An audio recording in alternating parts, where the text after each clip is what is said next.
I'm Cassandra Sullivan, Cassie to everyone except my mother Elizabeth. I was 28 when my perfect engagement party turned into a nightmare. That evening, standing in my cream silk dress beside my fiancé Nathan, I noticed Mom approaching with 2 wine glasses. She handed me the red one with a smile that didn't reach her eyes. Something seemed off. The wine smelled strange, almost medicinal. In a split-second decision that would change everything, I swapped glasses with my sister Allie when she wasn't looking. Before continuing my story, where are you watching from today? Hit that like button and subscribe if you've ever had that gut feeling that something just wasn't right. Trust me, you'll want to hear what happened next. To understand why I'd be suspicious of a glass of wine from my own mother, you need to know our history. I grew up in a picturesque colonial home in Portland, the kind that looks perfect in family Christmas cards. But behind that pristine facade was a household ruled by my mother's impossible standards. Elizabeth Sullivan was the quintessential perfectionist. Every detail of our lives was meticulously controlled, from the clothes we wore to the friends we made. My father Harold, a successful accountant, retreated into his work rather than challenge her iron rule. He was physically present, but emotionally absent, a spectator to my mother's controlling behavior. Cassandra, sit up straight. No one wants a slouching daughter, she'd say at dinner parties. Cassandra, that outfit makes you look heavy. Go change. Cassandra, B+ isn't good enough for college applications. Her criticism was constant, delivered with a smile that fooled everyone but me. My sister Allison Allie was 3 years younger and somehow exempt from Mom's exacting standards. Where I received criticism, Allie received praise. My straight A's were expected, her BS were celebrated. My piano recitals were critiqued, her soccer games were events where Mom cheered enthusiastically from the sidelines. Why can't you be more like your sister? Became a recurring theme. Allie knows how to present herself. Allie understands what's appropriate. It wasn't Allie's fault, she was just as trapped in Mom's dysfunctional dynamics as I was, just on the opposite end of the spectrum. By 16, I'd developed anxiety that manifested in perfectionism that rivaled my mother's. I straightened my naturally curly hair because Mom said it looked unprofessional. I abandoned my passion for photography because it wasn't a serious career path. I dated boys Mom approved of, usually sons of her country club friends, despite feeling nothing for them. College was my escape. I applied to journalism programs across the country, landing at Northwestern, far enough from Portland that surprise visits weren't possible. Those 4 years were transformative. I made real friends like Madison and Heather who liked me for me. I let my curls grow back. I pursued photography alongside my journalism major. I discovered who Cassie Sullivan was without Elizabeth Sullivan's running commentary. After graduation, I landed a job at a digital media company in Chicago. I was writing articles about things that mattered, taking photos that told stories, and building a life that felt authentically mine. At 26, I met Nathan Thompson at a coffee shop near my office. He spilled coffee on my laptop, insisted on buying me a new one, and somehow turned a disaster into our first date. Nathan was everything I never knew I needed: steady, kind, creative in his work as an architect, and completely unthreatened by my success. After 2 years together, he proposed on the Chicago waterfront with a vintage emerald ring that showed how well he knew me. When I called my parents with the news, Dad offered genuine congratulations. Mom's response was tellingly lukewarm. An emerald? How unconventional. I suppose diamonds are rather common these days. Despite Nathan's successful career at a prestigious architecture firm, despite his loving family and our obvious happiness, Mom found ways to express her disapproval. An architect? I suppose that's stable enough. Thompson? Is that English or Scottish? Chicago is so far from family, Cassandra. Planning the wedding meant navigating the minefield of family dynamics I'd escaped years ago. Nathan encouraged me to consider eloping, sensing my stress, but some part of me still wanted my family's blessing. So when Mom insisted on hosting our engagement party, I reluctantly agreed. Nothing elaborate, I told her on the phone. Just close friends and family. Of course, Cassandra, she replied in that tone I knew too well. I understand completely. Within weeks, she'd booked Portland's most exclusive venue, created an elaborate guest list, and begun micromanaging every detail from 3 states away. Nathan watched with growing concern as each phone call left me more anxious. Even Allie, now married to her college sweetheart James and living in Seattle, texted warnings. Mom's gone full momzilla over your party. Brace yourself. I should have listened to them all. I should have trusted my instincts. But some childish part of me still wanted to believe that this time would be different, that my engagement might finally be the thing that earned my mother's unconditional approval. How wrong I was. The Westbrook Hotel's grand ballroom was Elizabeth Sullivan's idea of nothing elaborate crystal chandeliers, floor-to-ceiling windows overlooking Portland's skyline, and floral arrangements that must have cost more than my monthly rent. When Nathan and I arrived for our supposedly intimate gathering, at least 70 people were already mingling. Your mother's outdone herself, Nathan whispered, squeezing my hand supportively. He looked handsome in his navy suit, his dark hair freshly cut, brown eyes concerned behind his glasses. We can leave any time you want. Just say the word. I smoothed down my cream silk dress, one I'd chosen myself despite Mom's hints about a more flattering option she'd found. It'll be fine, I said, trying to convince myself. Just a few hours, then it's over. Madison and Heather had flown in from Chicago, and seeing their familiar faces among the crowd of my mother's country club friends was a relief. They hugged me fiercely, forming a protective barrier as we caught up. That woman at 3 o'clock hasn't stopped staring at you since we arrived, Madison murmured. Let me guess, your mom? I nodded, watching Elizabeth make her way toward us. At 58, she remained striking, tall and slender with perfectly highlighted hair and the kind of polished appearance that came from decades of careful maintenance. Cassandra, there you are. You're nearly 30 minutes late. She air-kissed my cheeks, her perfume expensively subtle. And this dress, well, you've always had your own sense of style. She turned to Madison and Heather with a practiced smile. College friends, I presume? How lovely you could make the trip. Before they could respond, she'd already moved on, pulling me toward a group of her friends. Everyone's been asking about you. The Brighton's son Michael is here, you remember him? Divorced now, such a shame. Nathan rescued me 20 minutes later, bringing his parents Thomas and Catherine Thompson with him. Unlike my mother's cool assessment, Catherine embraced me warmly. We're so thrilled you'll be joining our family, she said, her eyes crinkling with genuine pleasure. Thomas, a retired engineer with Nathan's same thoughtful manner, shook my hand with both of his. Our son's never been happier, he said simply. The contrast between the Thompsons' straightforward affection and my mother's complicated expectations wasn't lost on me. I caught Nathan watching the difference too, his expression a mix of sympathy and love. Allie and James arrived an hour into the party. My sister looked stunning as always, her blonde hair, Mom's natural color before the highlighting began, falling in perfect waves, her blue dress, Mom approved, I was certain, complimenting her eyes. James couldn't keep his hands off her, his arm perpetually around her waist as they moved through the crowd. Cassie. Allie broke away to hug me. This is insane, right? Mom said it would be small. When has Mom ever done anything small? I laughed, genuinely happy to see her. Fair point. How are you holding up? Before I could answer, Mom appeared between us. Allison, darling, you look beautiful. That color is perfect with your complexion. She turned to me.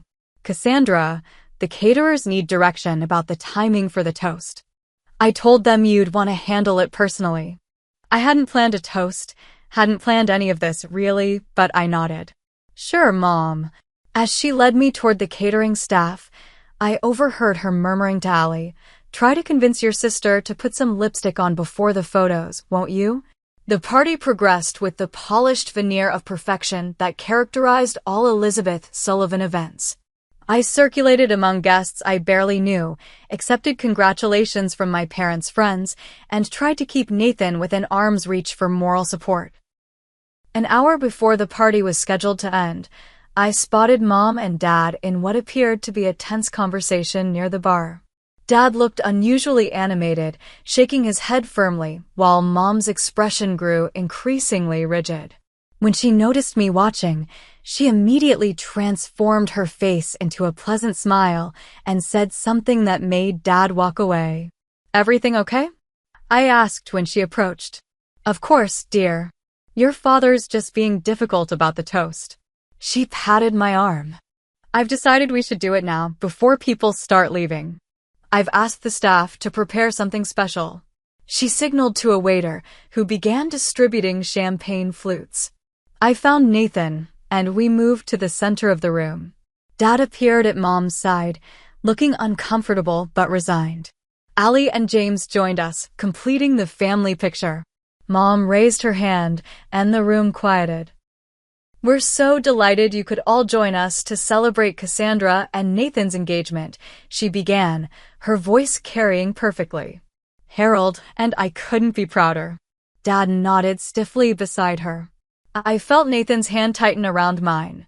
"Before Harold gives the official toast," Mom continued, though this was clearly news to Dad, "I wanted to offer a special toast just for our immediate family."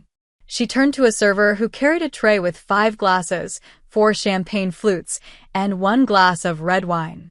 "Champagne gives Cassandra headaches," Mom explained to the puzzled looks, though this wasn't true. I'd never had a champagne headache in my life, so I've selected a special vintage for her. She handed the wine to me with that strange smile, lips curved but eyes watchful, almost anticipatory. The flutes went to Nathan, Dad, Allie, and James. I stared at the dark liquid, suddenly uneasy. The wine's color seemed normal, but when I lifted it to my nose, something smelled off. Not just corked, but wrong. There was an underlying medicinal scent beneath the familiar grape and oak notes. Mom was watching me intently. "A toast," she said, raising her flute. "To new beginnings." Everyone lifted their glasses. In that split second, I made a decision that would change everything. As Allie turned to whisper something to James, I smoothly switched our glasses, placing the champagne flute in my hand and the wine glass in hers. "To new beginnings," we all echoed. Allie, distracted by James, didn't notice the switch. She sipped the red wine as I drank the champagne, feeling my mother's eyes on me the entire time. For the next half hour, the party continued normally. I mingled with guests, posed for photos, and tried to ignore the nagging feeling that something wasn't right. Every few minutes, I'd catch Mom watching me with a puzzled expression, as if waiting for something that wasn't happening. Nathan and I were speaking with his parents when I noticed a commotion across the room. James was supporting Allie, who seemed unsteady on her feet. At first, I thought she might have had too much to drink, but Allie rarely had more than 1 glass of anything. "Excuse me," I said to the Thompsons, already moving toward my sister. Nathan followed close behind. By the time we reached them, Allie's condition had visibly worsened. Her words slurred together as she tried to tell James she felt strange. Her eyes couldn't seem to focus, and a thin sheen of sweat had broken out across her forehead despite the room's cool temperature. "Something's wrong," James said, alarm clear in his voice. "She's only had that 1 glass of wine and maybe half a glass of water." Mom appeared beside us, her face showing what seemed like genuine shock. "What's happening? Is Allison all right?" Before anyone could answer, Allie lurched forward. "Bathroom," she managed to say. I immediately took her other arm, and together James and I guided her through the now-watching crowd toward the ladies' room. We barely made it inside before Allie collapsed to her knees in front of a toilet, violently ill. I held her hair back, exchanging worried glances with James, who hovered anxiously in the doorway. This isn't normal, I said as Ali continued retching. This isn't just alcohol. I'm calling 911, James decided, pulling out his phone. Ali's condition deteriorated rapidly. Between bouts of sickness, she complained of dizziness and numbness in her extremities. By the time the paramedics arrived, she was barely conscious, her breathing shallow and irregular. The elegant engagement party dissolved into chaos. Guests were ushered out as the medical team worked on Ali. They asked rapid-fire questions. What had she consumed? Did she have any allergies? Was she on medication? James answered what he could, but when they asked specifically about the wine, I felt a cold realization wash over me. The wine, I said quietly to Nathan as they loaded Ali onto a stretcher. It was meant for me. I switched our glasses because it smelled strange. Nathan's face paled. Are you saying? I don't know what I'm saying, I interrupted, not ready to voice my suspicions. But something's very wrong. Mom insisted on riding in the ambulance with Ali and James. Dad followed in his car, looking shell-shocked. Nathan drove me to the hospital, neither of us speaking much during the journey. My mind raced with possibilities, each more disturbing than the last. What exactly did you smell in the wine? Nathan finally asked as we parked. Something medicinal. Like cough syrup, but sharper. I turned to him, fear evident in my voice.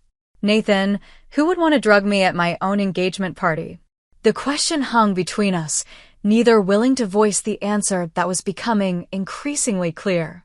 The hospital waiting room was a tableau of family tension.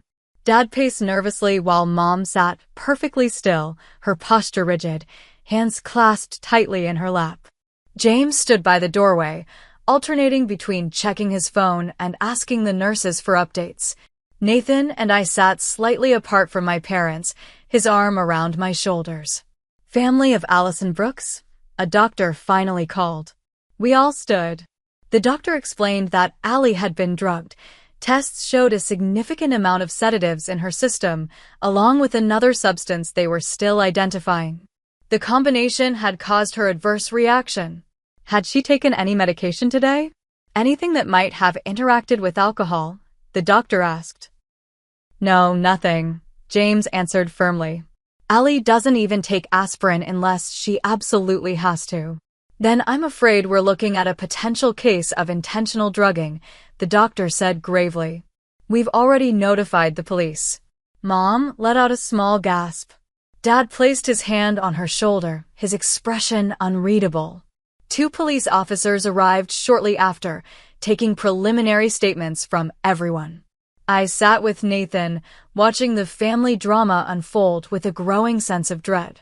The pieces were coming together in a pattern I didn't want to acknowledge. I need to tell them, I whispered to Nathan after the officers had spoken with my parents. About switching the glasses. Nathan nodded gravely. I think you do. When the officers approached us, I took a deep breath and told them everything, the strange wine, the odd smell, my split-second decision to swap glasses with Ali. I watched their expressions shift from routine questioning to serious concern. And why did you feel the need to swap glasses, Miss Sullivan?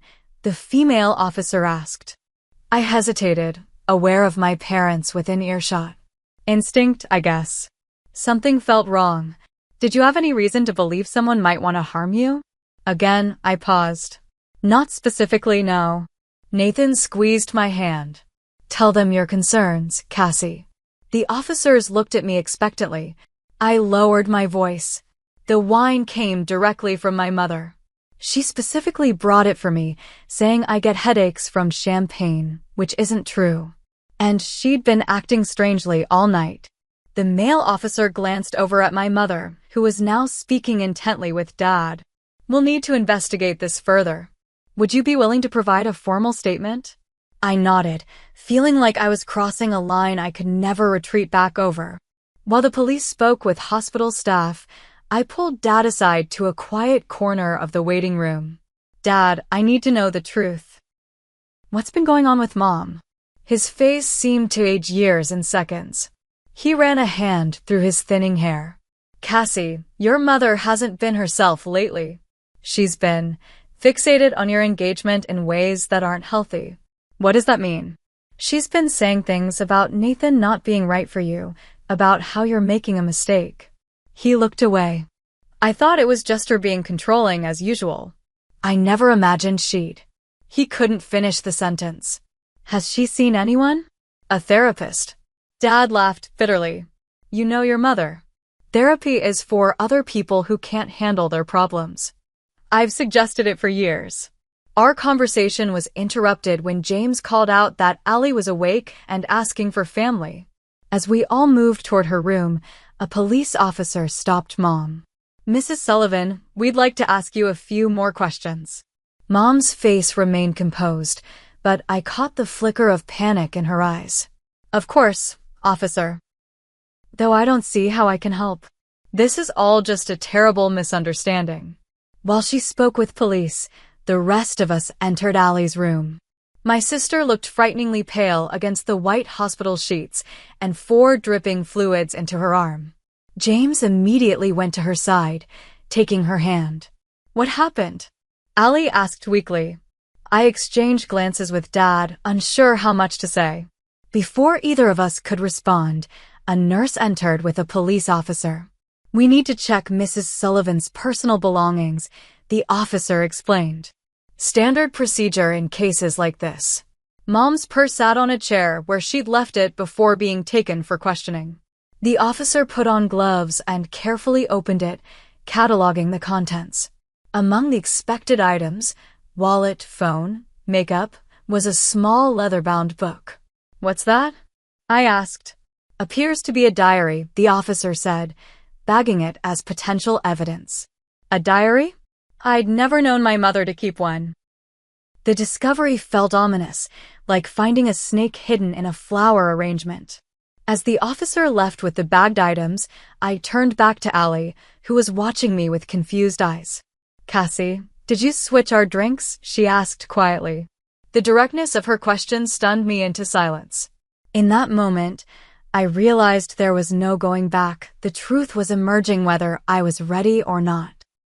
The hospital waiting room became our family's temporary headquarters as we waited for updates on Allie's condition and the police investigation. Nathan's parents had arrived, providing a steady, calm presence that contrasted sharply with the Sullivan family chaos. Thomas Thompson brought coffee for everyone, his kindness highlighting how rare such simple gestures were in my family. Catherine sat beside me, occasionally patting my hand without demanding explanations or offering unwanted advice. The doctor confirmed it was a mix of sedatives and something they're still identifying, James announced, returning from speaking with medical staff. They're keeping her overnight for observation, but she should recover fully. Relief washed over us, followed quickly by the grim reality of why we were there. 2 detectives had replaced the uniformed officers, and they were now interviewing each of us separately in a small consultation room. When it was my turn, I repeated my story. The strange whine, the impulsive switch, the growing suspicion that my mother had intended to drug me. Can you think of any reason your mother would want to incapacitate you, Ms. Sullivan? The female detective asked. She's always been controlling, I replied, but this is beyond anything I could have imagined. We found this in your mother's purse, the male detective said, sliding a photocopy across the table. It was a page from Mom's diary, dated just 3 days earlier. Cassandra continues with this ridiculous engagement. Nathan is completely wrong for her, too soft, too accommodating of her independence. If the party doesn't change her mind, more direct measures may be necessary. Harold is useless as always. I stared at the words written in my mother's elegant script. They confirmed my worst fears while raising new questions. There's more, the detective continued. Earlier entries suggest your mother has been planning to disrupt your engagement for months. Some entries mention specific drugs she researched online. The room seemed to tilt slightly. Has she been arrested? Not yet. We're building our case. Your sister's toxicology report will be crucial evidence. When I returned to the waiting room, Nathan immediately wrapped his arm around me. What did they say? I showed him the diary photocopy. His face darkened as he read it. Cassie, this is serious. Your mother needs help, professional help. I know, I whispered. I just can't believe she'd go this far. Dad was interviewed next. When he returned, his face was ashen. He sank into a chair across from me, looking suddenly old and defeated. Did you know? I asked him directly. About what Mom was planning? No, he said, his voice cracking. But I knew she wasn't well. I've known for years, Cassie, and I did nothing. I just adapted around her behaviors. Made excuses. He covered his face with his hands. This is my fault too. Mr. Sullivan, Nathan said carefully, Elizabeth needs psychiatric help. This goes beyond controlling behavior. Dad nodded, tears in his eyes. They showed me the diary. There were things in there. He trailed off. Things about all of us. Her resentment toward you, Cassie, for escaping her influence. Her fixation on Allie as the good daughter. Her contempt for me. He looked up at me. I'm so sorry. I failed you girls. The police had taken Mom to the station for formal questioning. James had returned to Allie's room, leaving Nathan, my father, and me to process what was happening. I need to see Allie, I said finally. Dad nodded. She's asked for you. When I entered Allie's room, James tactfully stepped out to give us privacy.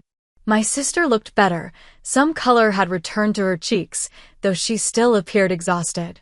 Is it true? She asked immediately. Did Mom try to drug you and I got it instead? I sat beside her bed, taking her hand. It looks that way. The police found her diary. She's been planning to sabotage my engagement. Allie's eyes filled with tears. Why? Why would she do that? She's not well, Allie. I think she hasn't been for a long time. But I never saw it, Allie whispered. She was always so normal with me. So loving. I squeezed her hand. That's because you were the good daughter who did everything she wanted. I was the one who fought back, who left. I didn't know it was that bad for you, Allie admitted. I thought you were just being dramatic when you complained about her. The hurt of that statement, of years being dismissed as dramatic when I was actually being abused, hit hard. But this wasn't the time for that conversation. It doesn't matter now. What matters is that you're okay and that Mom gets help. Allie looked at me with new understanding. You saved me, you know. The doctor said with my lower body weight, if I'd had the full dose she intended for you, it could have been much worse. I hadn't considered that how my split-second decision might have actually prevented an even greater tragedy. The thought was sobering. We sat in silence for a moment, two sisters recalibrating their shared history in light of new revelations. What happens now? Allie finally asked. I don't know, I answered honestly, but things can't go back to the way they were. As if on cue, there was a commotion in the hallway. Raised voices, one of them unmistakably our mother's, echoed through the door. I demand to see my daughter. Mom was saying. This is ridiculous. I've done nothing wrong. The door burst open, and there she was, Elizabeth Sullivan, perfectly put together despite the circumstances, her face a mask of righteous indignation that faltered only slightly when she saw Allie and me together. It was time for the confrontation I'd been avoiding my entire life. Allison, darling, are you all right? Mom rushed to Allie's bedside, completely ignoring me. This whole situation is a terrible misunderstanding. Allie shifted away from her touch, a subtle movement that didn't go unnoticed.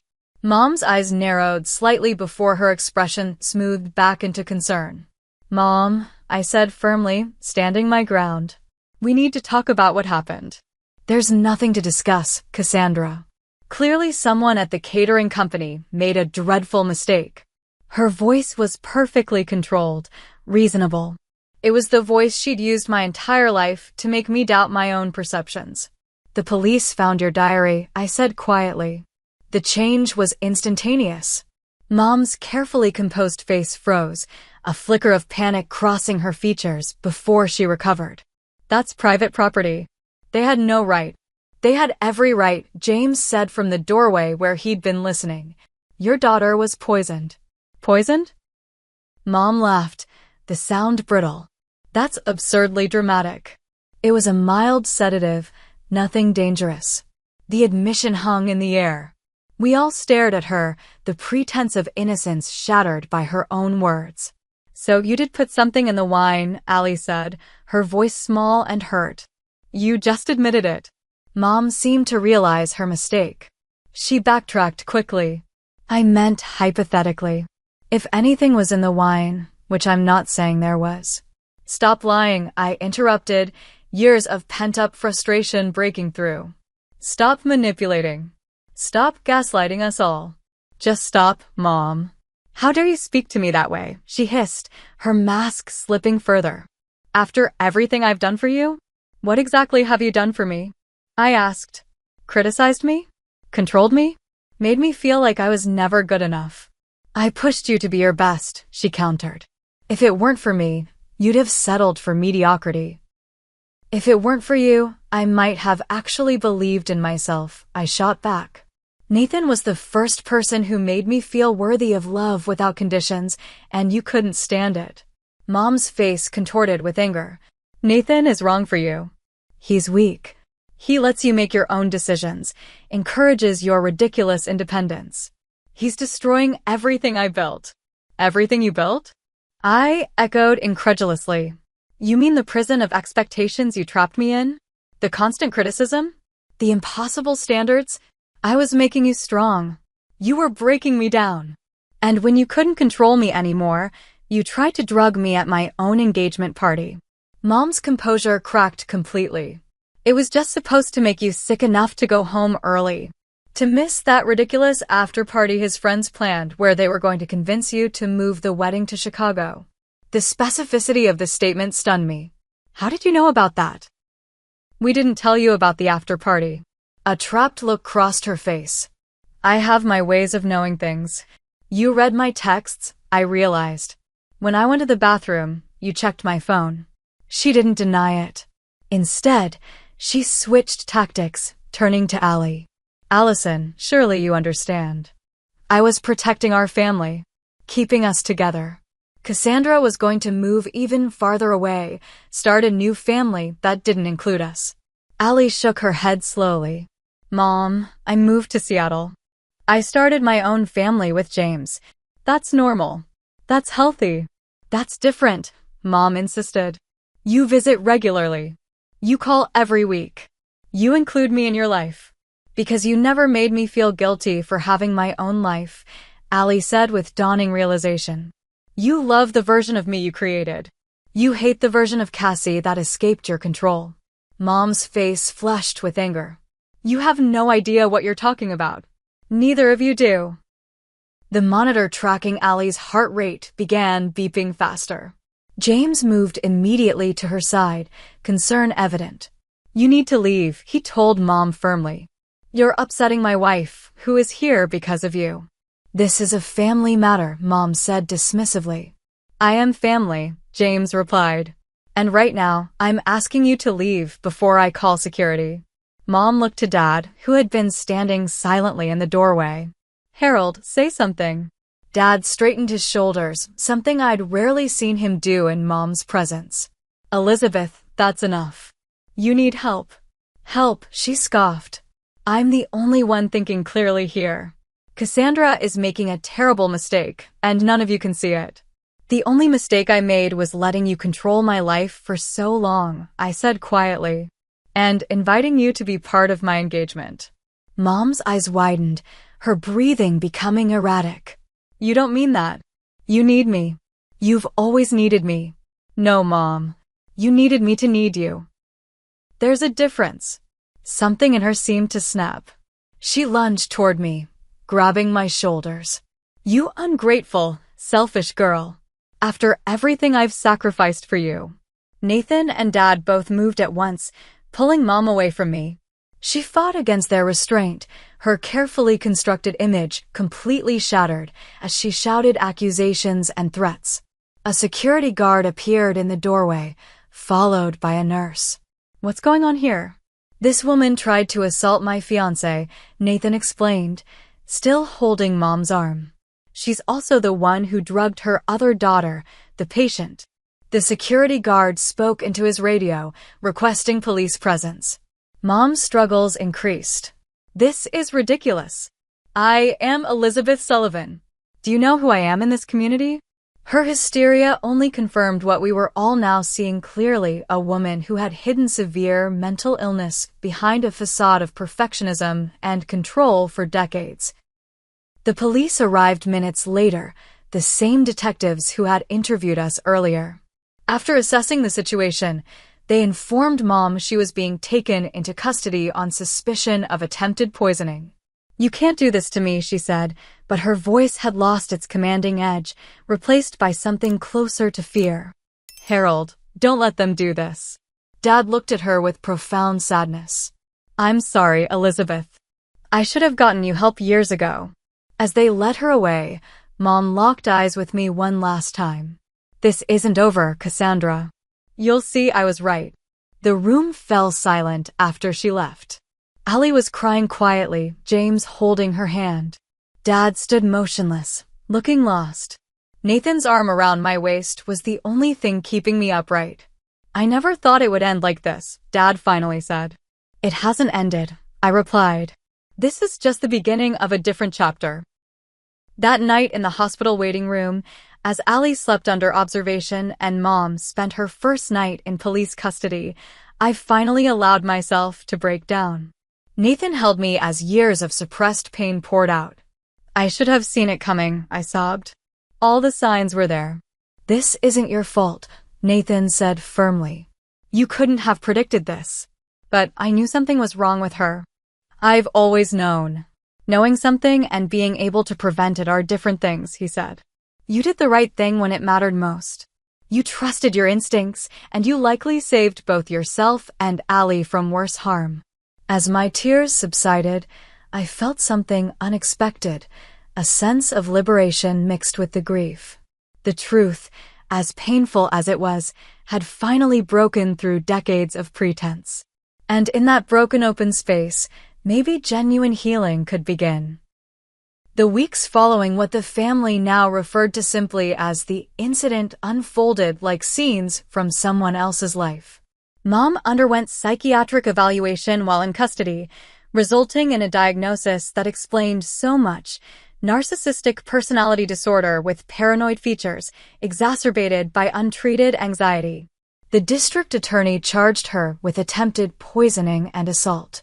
Her lawyer immediately began building a case around diminished mental capacity, while our family grappled with what justice would look like in this situation.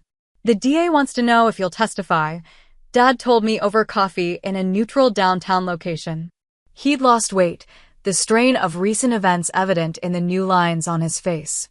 "They say your testimony would strengthen their case considerably." "And if I don't?" I asked. He sighed heavily.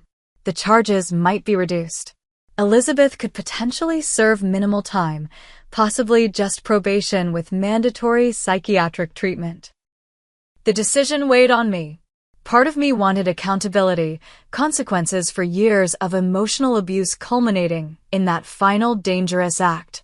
Another part recognized my mother was ill, had likely been ill for most of my life. "What would you do?" I asked Dad. He stared into his coffee cup. "I failed you girls by enabling her behavior for decades. I'm not the person to advise you on this." "You're still my father," I said quietly. He looked up, eyes damp. "Then as your father, I'll say this. Whatever you decide needs to be for your healing, not for punishment or revenge. Those won't bring you peace." Nathan's parents had invited us to stay with them while in Portland, offering a sanctuary from the media attention the case had attracted. Local news had picked up the story, prominent society woman drugs daughter at engagement party, and reporters had begun calling my work and Nathan's. "We should go back to Chicago," I told Nathan one evening. "I can't hide here forever." "Are you sure you're ready?" he asked, concerned. "No," I admitted. "But I need to reclaim my life. And I need to use my journalism background to get ahead of the story before it defines me." Nathan smiled, the proud look that always made my heart skip. That's my Cassie. We decided to give one exclusive interview to a respected Portland journalist, telling our story on our terms. I was nervous but determined as the cameras set up in the Thompsons' living room. Just be honest, the journalist advised before we began. People connect with authenticity. So I was honest about growing up with a mother whose love was conditional, about escaping to build my own life, about the engagement party that exposed decades of dysfunction. I didn't vilify Mom, instead emphasizing her untreated mental health issues and the family's hope for her recovery. The piece aired a week later to a sympathetic response. Messages of support flooded my social media, many from people with similar family experiences. Rather than feeling exposed, I felt validated. Meanwhile, Ali and I were rebuilding our relationship, recognizing how Mom had deliberately driven us apart through comparison and favoritism. I always envied how brave you were, Ali admitted during one of our new weekly phone calls. How you stood up to her, moved away, became your own person. And I envied how she loved you, I confessed. How she approved of your choices, celebrated your accomplishments. She controlled me in different ways, Ali said thoughtfully. With praise instead of criticism, but control nonetheless. I'm only now recognizing it. James and Nathan had formed their own alliance, the two men who loved the Sullivan sisters supporting each other through the family crisis. They arranged a weekend getaway for the four of us at a coastal cottage, away from legal discussions and family drama. Walking along the beach with Ali while our partners prepared dinner, I felt closer to my sister than ever before. Do you think Mom will ever change? She asked, watching the waves. I don't know, I answered honestly. Personality disorders are difficult to treat, especially when the person doesn't fully accept their diagnosis. Dad's filing for divorce, Ali said. Did he tell you? I nodded. After 40 years. I can't imagine how hard that decision was. He's looking at apartments. Asked for my help choosing furniture. She smiled slightly. He's never made those decisions before. He's finding himself, just a few decades late. We walked in comfortable silence for a while. I've been thinking about the wedding, I finally said. Nathan and I are considering something smaller. More intimate. Not the extravaganza Mom was planning? Ali teased. God, no. Maybe just close friends and family on the Chicago waterfront where he proposed. I think that sounds perfect.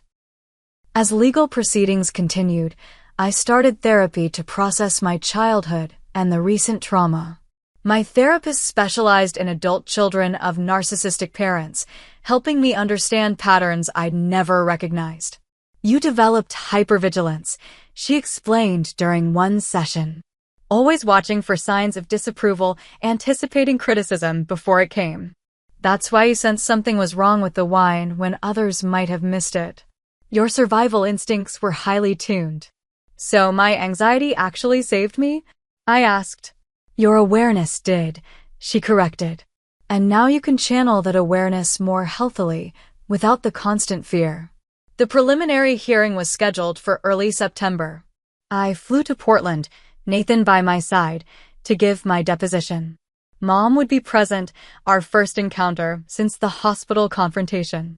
She looked smaller somehow, her designer clothes replaced by something simple and beige, her hair lacking its usual perfect styling. Our eyes met across the conference room, and I was surprised to feel pity rather than fear or anger. Her lawyer had negotiated a plea deal, guilty on reduced charges, mandatory psychiatric treatment, probation, and a restraining order preventing contact with me unless I initiated it.